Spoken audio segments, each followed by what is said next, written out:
Hola, ¿qué tal? Muy buenas y bienvenidos a este nuevo vídeo. De forma predeterminada, Word aplica un subrayado azul al texto seleccionado y vinculado. Por lo tanto, cambiar el estilo de este enlace es tan fácil como cambiar el formato de la fuente. Por eso en este vídeo vamos a ver cómo podemos cambiar el formato de un hipervínculo único en Microsoft Word. Por lo tanto, haremos un clic aquí, ya tengo aquí este hipervínculo directamente a nuestra página web y lo que vamos a hacer es subrayar este texto, ¿no? Seleccionarlo y vamos a dar un clic derecho para entrar en el formato. Una vez que estamos aquí, ya ahora sí que podemos hacer las modificaciones pertinentes porque se trata de solamente un hipervínculo.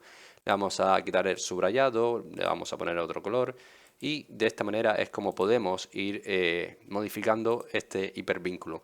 Así que como se trata de un solo hipervínculo, no cuesta ningún trabajo, pero en próximos vídeos te voy a mostrar cómo quitar el hipervínculo, es decir, el formato que viene predeterminado de hipervínculo en todos los vínculos que tengamos en un documento de Word a la vez. Por lo tanto, espero que este vídeo te haya gustado, te haya ayudado. Si es así, como siempre te digo, te invito a que me dejes tu like, suscríbete a nuestro canal y por supuesto nos vemos en un siguiente vídeo.